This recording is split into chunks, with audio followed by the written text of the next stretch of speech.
여러분 미국 하면은 어떤 이미지가 떠오른가요? 가장 정중앙에 자유의 여신상이 이제 있습니다. 이것도 사실 1886년인가요? 미국 프랑스 우정 독립 100주년 기념 때 프랑스에서 미국에 선물 보낸 거예요. 프랑스의 선물입니다. 미국 사람들이 만든 거 아니에요. 여러분 뉴욕 맨하탄에 가면 꼭 한번 가보시길 바라요. 오른쪽에 이글, 독수리가 보이죠. 미국을 상징하는 이제 새입니다. 동물이에요. 이글. 백악관, 미국 국기, 성족이죠. 이 가로로 빨간색과 하얀색 스트라이프는 13개입니다. 그래서 초기 미국의 이 합중국의 모태가 되었던 13개의 주를 상징하고 박스 안에 별들은 그 연방에 포함된 주의 숫자를 상징합니다. 지금 정확히 50개입니다.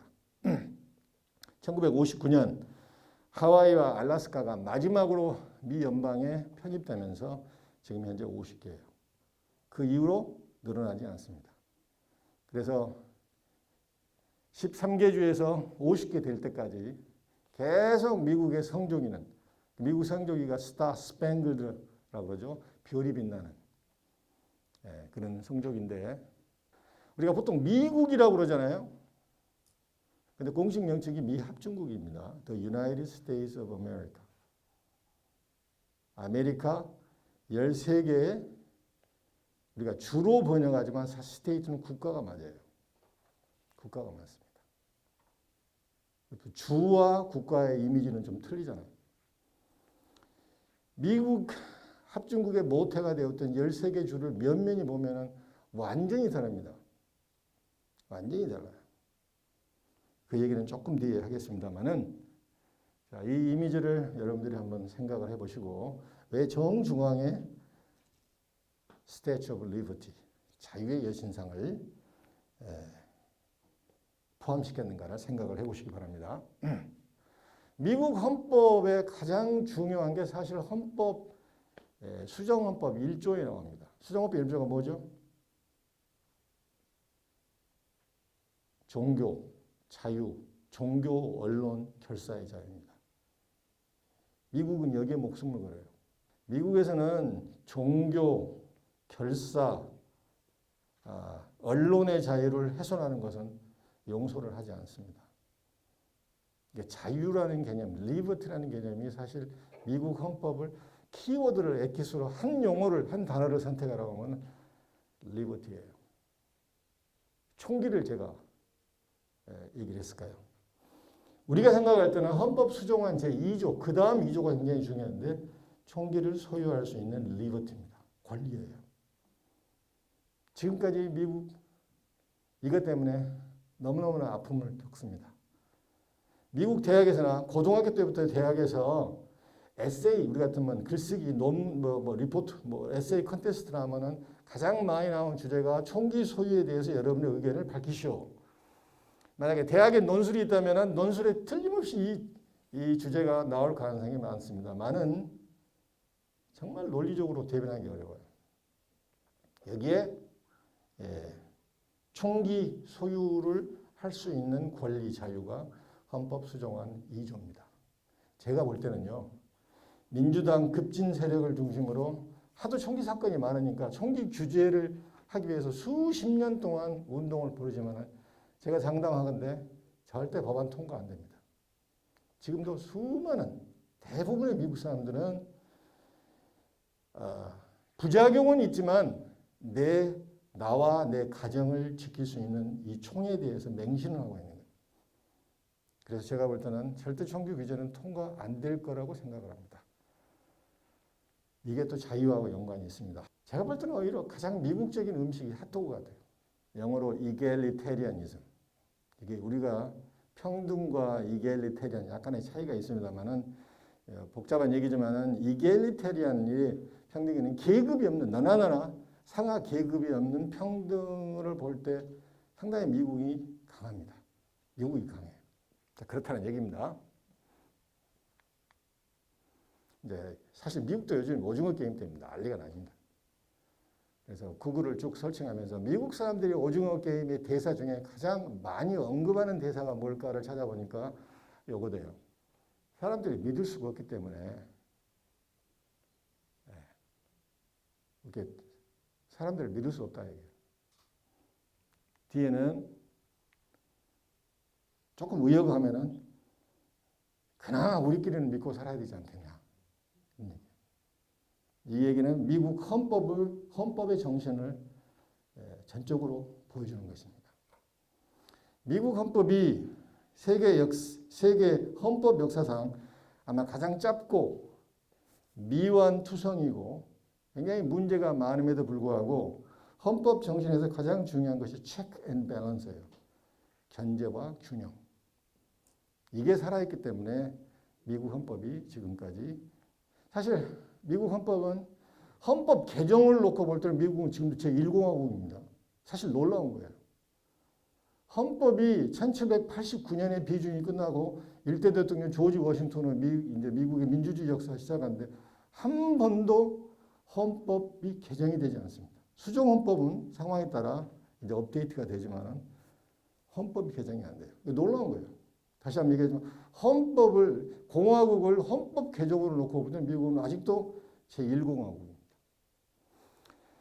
2000년도 여러분 기억할지 모르겠지만 엘 고어와 조지 부시의 대통령 선거가 있었죠. 엘 고어가 아슬아슬하게 졌습니다. 그놈의 플로리다 개표 문제 때문에. 그래서 엘 고어 보고 엘 고어 지지자들은 헌법 소원을 해야 된다. 그때 제가 미국 CNN이나 이거 봤더니 난리가 나요. 이제야 드디어 미국 헌법을 개정할 때가 됐다. 이렇게 난리가 나요. 개정 안 씁니다. 개정 안 해요. 그래서 엘 고어가 파퓰러 보트, 모든 사람이 투표하는 투표소에서는 이겼지만 그놈의 선거인단 투표 때문에 져버려요. 그래서 여러분 잘 아시겠지만 지금도 미국은 남부는 거의 예외 없이 공화당에 표를 주고 북부는 대체로 민주당에 표를 줍니다. 그러면 몰표를 갖고 있는 공화당이 이겨야 되는데 자꾸 민주당, 공화당이 시소를 하는 게 캘리포니아 때문인 거예요. 캘리포니아는 또 예외 없이 민주당에 손을 듭니다. 한 번도 예외가 없습니다. 왜 그랬을까요?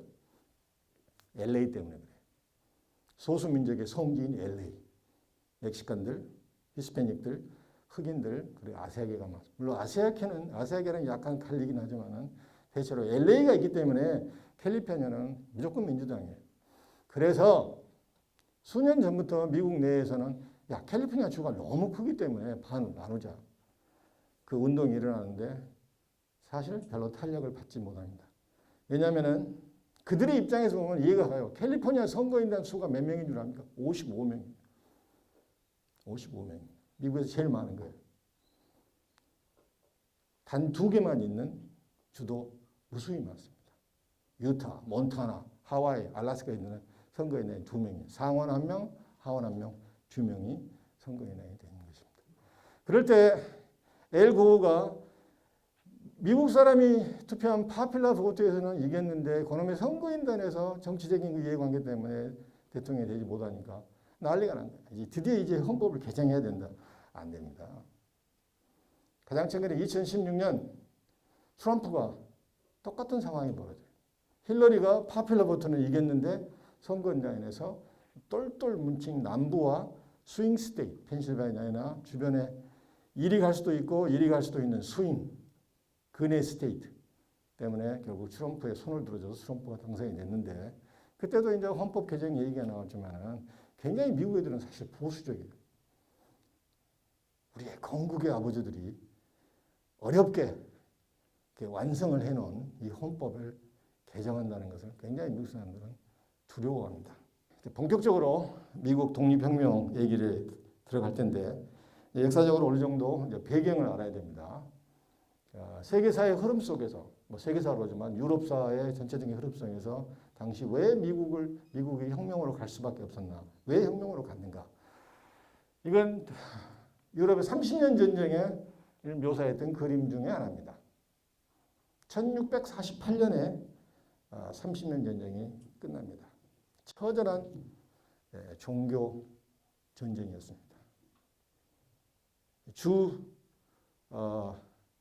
이 지역이 지금의 독일인데 어떤 마을은 마을 인구의 반 이상이 살육당합니다. 자, 1618년에서 1648년까지 유럽은 걷잡을 수 없는 종교 전쟁에 빠지게 된 거예요. 제가 이제 강의를 하다 보면은 많은 사람들이 자, 1517년에 마틴 루터가 종교 개혁을 하고 유럽의 기독교는 이제 반이 나뉩니다. 대체로 남쪽은 개톨릭으로 남게 되고 북쪽은 이제 개신교로 프로테스탄트로 이제 바뀌게 됩니다. 그리고 계몽 사상이 나오죠. 드디어 프랑스 혁명이 미국 혁명이 터지고 프랑스 혁명이 터지죠. 그래서 굉장히 역사가 이렇게 점진적으로 긍정적인 방향으로 하는 것 같지만 절대 그렇지 않아요. 천년 왕국의 중세가 그렇게 쉽게 변하지 않습니다. 저는 기본적으로 학생들한테 강의할 때 역사를 하나의 도식적으로 순차적으로 자 종교개혁, 과학혁명, 계몽주의, 전제왕권의 몰락, 프랑스 이런 식으로 하는 것을 조금 생각을 그렇게 별로 강의를 하지 않습니다. 왜냐하면은 천년 왕국 카톨릭의 그 이념과 사상과 문화의 정서가 쉽게 없어지지 않아요. 이건 미국 혁명 이후의 얘기입니다. 아까 얘기했지만은 많은 사람들이 프랑스 혁명 이후에 미국 혁명이 일어난 것 같지만 그것이 아니고 미국 혁명 이후에 프랑스 혁명이 일어납니다. 프랑스 혁명 그러면은 결과론적으로는 우리가 아주 긍정적인 것이 많지 있지만은 프랑스 혁명 그 당시로 우리가 돌아가면은 처참했습니다. 단두대로 얼마나 많은 사람이 죽어갔습니까? 루이 16세도 처형당합니다. 그 유명한 로베스피에르와 강통의 대결. 여러분 잘 아시잖아요. 그래서 보통 프랑스 혁명 하면 긴 롱텀으로 보면은 긍정적인 요소, 우리가 민주주의 생각도 굉장히 긍정적인 게 많지만은 그 당시로 돌아가면은 난장판이에요. 너무나 많은 사람들이 이데올로기에, 파벌에, 계급에, 여러 쟁투에 희생을 당합니다. 종교 전쟁, 30년 전쟁이 한참일 때 상당수의 미국인들이 그때 영국인들이 그리고 유럽인들이 미국으로 건너옵니다. 물론 프랑스 혁명기도 건너오지만은 미국의 모태가 되었던 13개 주로 건너왔던 상당수가 30년 전쟁 시기에 건너옵니다.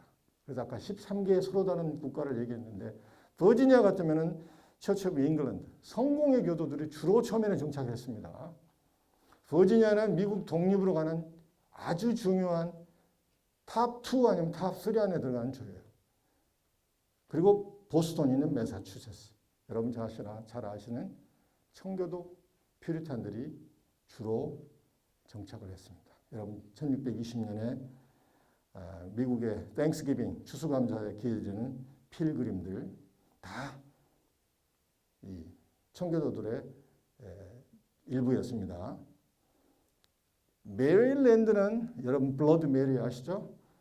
카톨릭 교도들이 주로 정착을 했습니다. 자, 영국이 1688년에 여러분 잘 아시는 명예혁명이 있었지만은 명예혁명까지 가기까지 영국도 만만치 않게 종교 전쟁, 내전을 겪은 나라입니다. 그런데 이상하게 영국 내에서는 그렇지만 미국에 도착한 이 식민지인들이 서로 갈등이 거의 없었습니다. 버지니아는 성공의 교도, 북쪽 보스턴에 있는 매사추세츠는 청교도 교도, 메릴랜드는 카톨릭, 더 웃긴 게 어디냐면 퀘이커, 펜실바니아의 퀘이커 교도. 원래 퀘이커 교도는 프렌즈 오브 소사이어티라는 프로테스탄트 종파입니다. 우정회라는 종파인데 미국 애들도 지금 프렌즈 오브 소사이어티는 뭔 말인지 몰라요. 원래 급진적인 약간 정통 퓨리탄 쪽에서는 이단시했던 종파가 퀘이커 교도들이에요. 그래서 그리스도를 이제 맞이하고 그 본어게인 거듭남을 체험했던 이 성도들이 펜실바니아 퀘이커 성도들이 엄청 이렇게 떨었다고 그래요. 그리고 이제 남쪽으로 가면은 사우스 노스캐롤라이나는 뭐죠? 스코틀랜드의 장로교도들이 정착을 합니다. 지금이야 뭐 장로교, 침례교, 뭐 감리교 뭐 그런 거 없지만 그 당시로 돌아가면은 스코틀랜드와 영국과의 관계, 또 청교도와 장로교의 그 미묘한 것이 만만치 않았습니다. 그래서 여러분들이 한번 오늘 강의 내에 생각을 해봐야 될 부분 중에 하나가 왜 당시에 영국은 정말 피비린내가 나는 종교적인 전쟁이 극에 달할 때 미국에서는 그것이 없었을까?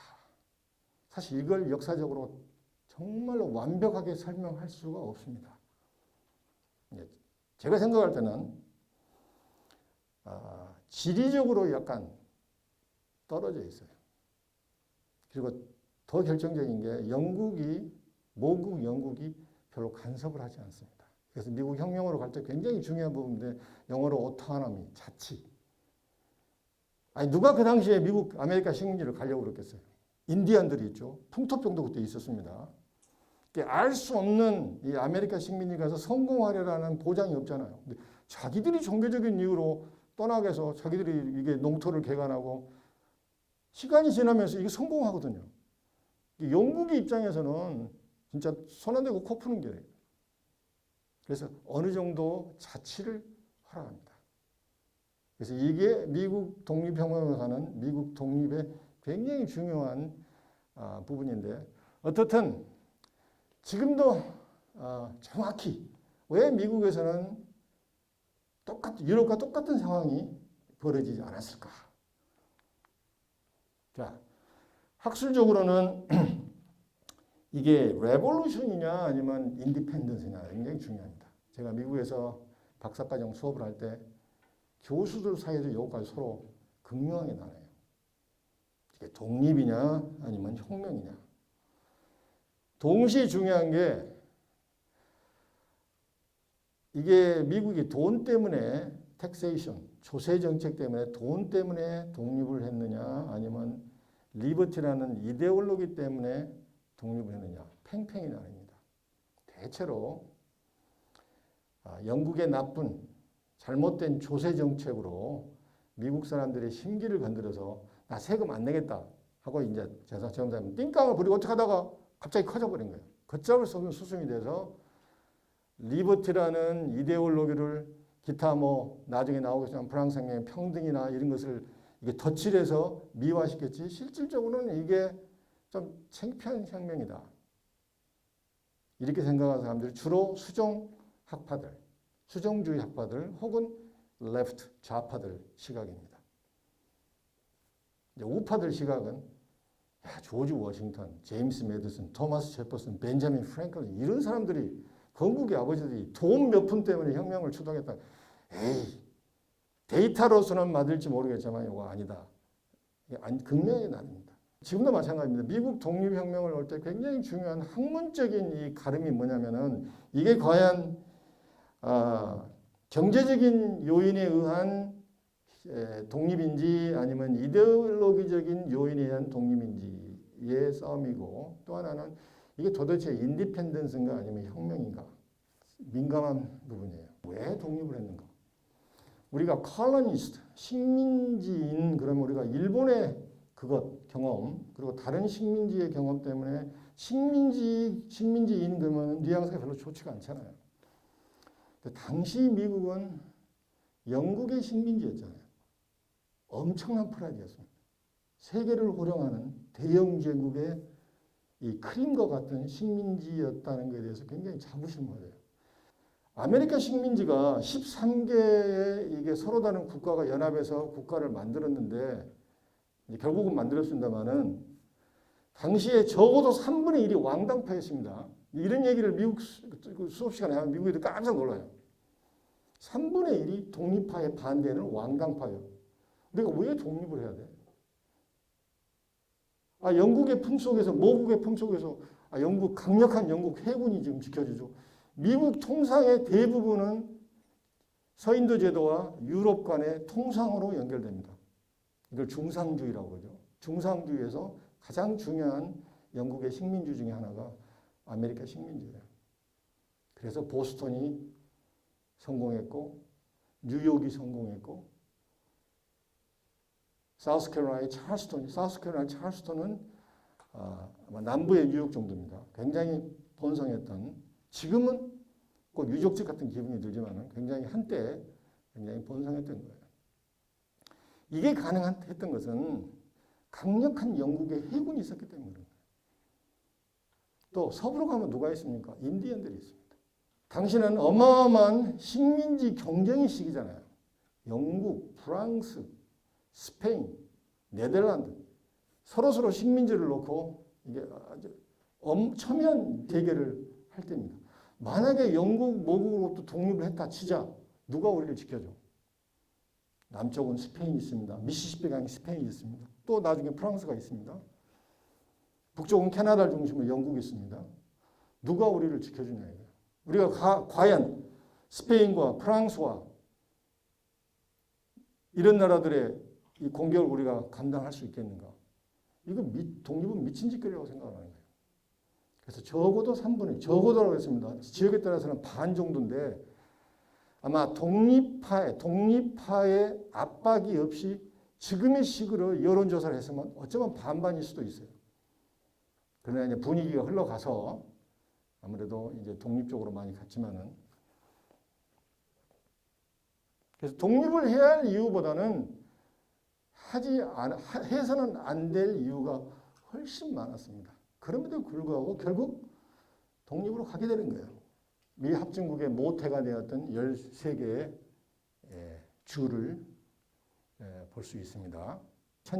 미국 교과서에 이렇게 나옵니다. 거의 대부분 1765년 인지세법, 스탬펫, 그래서 신문, 그 다음 법정 서류, 심지어 졸업장까지 인지세를 붙여야 돼요. 그 다음에 1770년 잘 아시는 보스턴 마사카. 영국 군인과 이제 미국 사람과의 노동자들 간의 대결이 있고 발포를 해서 4명이 즉사합니다. 미국 독립혁명으로 관한 결정적인 계기 중에 가장 중요한 게 뭐냐 그러면 아마 보스턴 차당 사건이 나올 거예요. 사실 그러기도 했습니다. 그래서 영국 정부가 압박하게 되고 미국은 분노하게 되고, 아무것도 아니지만 여성들이 홍차 불매 운동을 주도했고 이게 보이지 않는 문화적인 상징으로 얼마나 큰 타격을 줬는가는 여러분들이 역사적으로 어떻게 쉽게 증명할 수 있는 굉장히 중요한 부분이라고 생각합니다. 자, 그러면서 이제 1차 대륙회의가 First Continental Congress가 열립니다. 그 중에 이제 반으로 나뉘어요. 독립으로 가자. 사실 1차 대륙회의 때는 훨씬 많은, 제가 반이라도 훨씬 많은 수가 노노노. 영국과 협상해야 돼. 그러면 영국이 들어줄 거야. 근데 여기서 패트릭 헨리가 유명한 얘기를 합니다. 나에게 자유를 달라, 아니면 차라리 죽음을 달라. 1차 대륙 이후에 마찰이 있다가 드디어 렉싱턴에서 75년 4월 19일 날 소요가 일어납니다. 그래서 영국 군인과 미국이 급조된 미국 민병대와 마찰이 있는데 사실은 영국 군을 이길 수가 없잖아요. 근데 민병대가 영국 군에게 겁만 주려고 했는데 이게 전투가 된 거예요. 그래서 이것은 정확히 지금도 알 수가 없는 부분인데 민병대 책임자가 영국 군들이 세게 나오니까 야 후퇴 했는데 누가 잘못해갖고 엎어지다가 총을 쏴버린 거예요. 첫 번째 전투가 일어납니다. 근데 흥미로운 것은 이 렉싱턴 콩코드 전투 이후로도 이제 미국이 독립전쟁에 이제 돌입되는데 그때도 국기를 보면은 영국기가 있어요. 아직도 영국왕이 우리와 협상을 할 거다. 라고 생각을 했던 거예요. 자, 독립으로 가는데 대단히 중요했던 한 사람이 있습니다. 영국 사람인데 하위 관료 출신인데 토마스 페인이라는 사람이 독립전쟁 일어나기 한 2년 전에 미국에 건너와서 독립전쟁이 1년 전에 뉴욕타임즈, 지금 같으면 뉴욕타임즈에 뉴욕 헤럴드에 글을 쓰기 시작해요.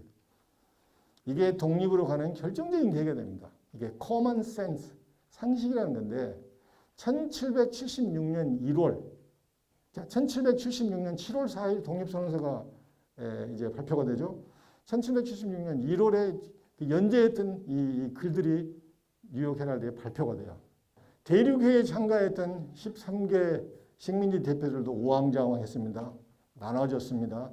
근데 이 양반이 뭐라고 그러냐면 미국은 완전한 독립으로 가야 된다. 왜?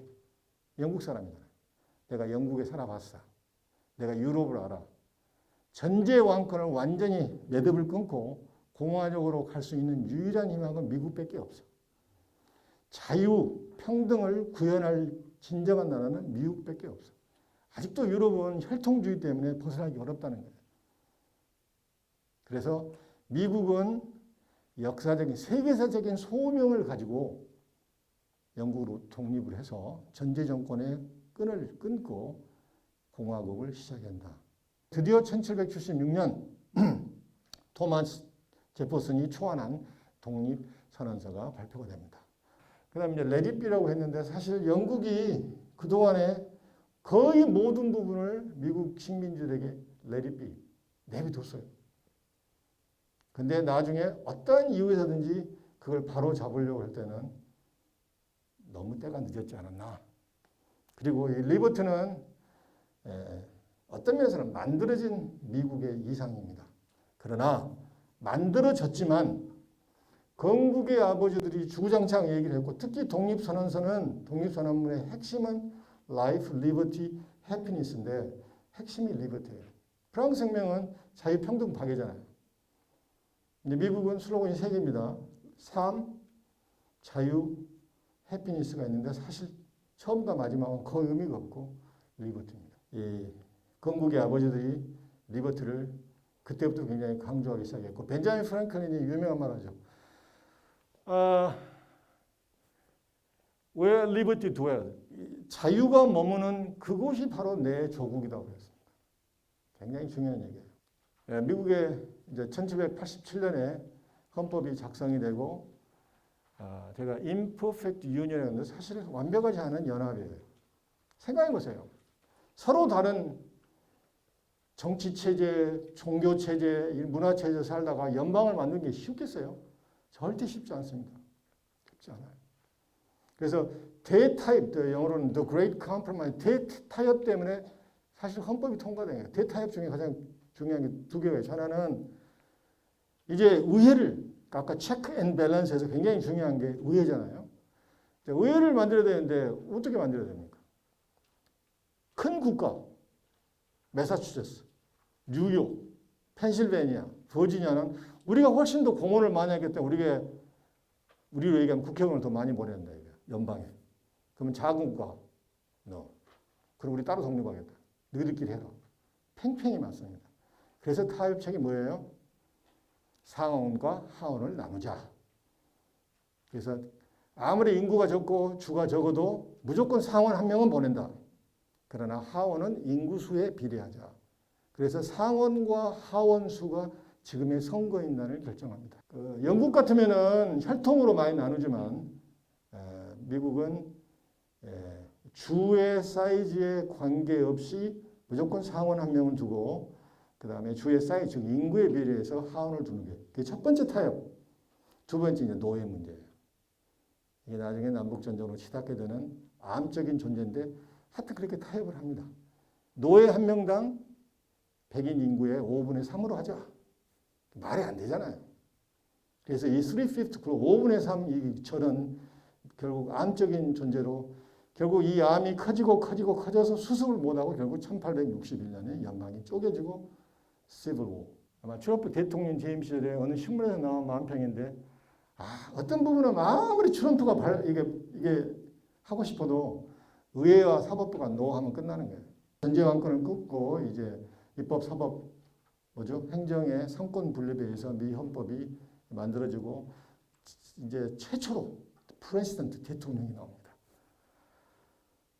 초대 대통령은 압도적인 표차로 조지 워싱턴이 추대가 되죠. 아무것도 아니지만 우리가 프레시던트를 대통령으로 번영하는 순간 우리 민주적에는 이래저래 아픔이 오지 않았나. 미국 초기사를 딱 한마디로 얘기하면은 13개 서로 다른 민족과 이게 서로 다른 이 사람들이 연방을 만드는데도 결국은 해결이 안 돼요. 그게 압축된 게 남과 북의 대결이라고 합니다.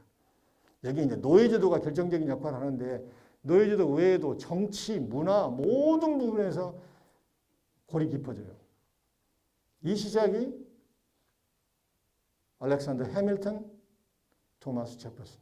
알렉산더 해밀턴은 뉴욕이고 뉴욕을 대표합니다. 토마스 제퍼슨은 남부를 대표합니다. 미국의 유명한 건국의 아버지들 중에서 유일하게 대통령을 못한 사람이 알렉산더 해밀턴이에요. 그 당시만 해도 듀얼, 대결은, 총으로 대결하는 건 합법적이었습니다. 제가 무슨 왜 얘기를 하냐면은, 아까 얘기했지만 연방을 구축한다는 게 쉬운 일이 아니에요. 그나마 미국은 어떻게 이게 연방에 성공한 듯 했는데 결국은 남과 북의 지역적인 차이, 종교적인 차이, 문화적인 차이를 극복을 못합니다. 그래서 결국은 1861년에 내전으로 돌입된 거예요. 자, 아까 리버티가 나왔는데 여러분 혹시 몬티셀로 제퍼슨의 생가를 가면 꼭 한번 보시기 바랍니다. 제퍼슨이 1826년에 독립 50주년인가에 그때 딱 죽습니다. 이제 이렇게 비석을 세웁니다. 근데 비석을 보면 뭐라고 나오는지 아세요? 첫 번째, Declaration of Independence, 미국 독립선언의 저자이며, 두 번째가 버지니아 종교, Religious Freedom, 버지니아 종교 자유를 구축했던 자. 마지막에 뭡니까? 버지니아, 지금의 버지니아 주립대학의 창시자. 뭐가 빠졌습니까? 대통령이 빠졌잖아요. 3대 대통령이니 대통령이 빠진 거예요. 나는 이걸 그 비석을 보고 좀 눈시울이 촉촉해지더라고요. 제퍼슨에게는 President of the United States 아무 의미가 없는 거예요. 자유를 위해서 자유라는 키워드로 자기가 독립선언서를 작성을 했고 종교의 자유를 위해서 자기 몸을 헌신했고 제퍼슨이 여러분 혹시 버지니아 주립대에 보면 알겠지만은 제퍼슨의 그 냄새가 나는 향기가 나는 것 같아요. 제퍼슨은 죽기 전에 이 자유를 어떻게 지키지 할 때 이것밖에 없는 거예요. 교육. 그래서 재산을 털고 모든 수단과 방법을 가리지 않고 유니버시티 오브 버지니아를 만듭니다. 여기에 그 어디도 3대 대통령이라는 것이 나오지 않은 거예요. 제 책 이만큼 가까운 미국에서 나온 부분인데 1919년 제정된 독일의 바이마르 헌법은 세계 역사에서 가장 완벽한 헌법이라고 합니다. 그런데 그 완벽한 헌법 아래에서도 히틀러라는 악마적 인물이 탄생했습니다. 미국의 민주주의는 여러모로 불완전하고 애매모호한 미완의 헌법에서 출발했습니다. 하지만 놀랍게도 미국은 아직 한 번도 개헌을 하지 않았고 수적 헌법만을 추가해왔습니다. 미국은 지금도 제1공화국입니다. 민주주의가 성공하느냐 실패하느냐가 법과 제도만의 문제는 아닌 것 같죠. 인물, 즉 사람의 중요성도 그만큼 큰가 봅니다. 제가 교양 부분에 세종상을 받았던 장비에서 나왔던 이만큼 가까운 미국입니다.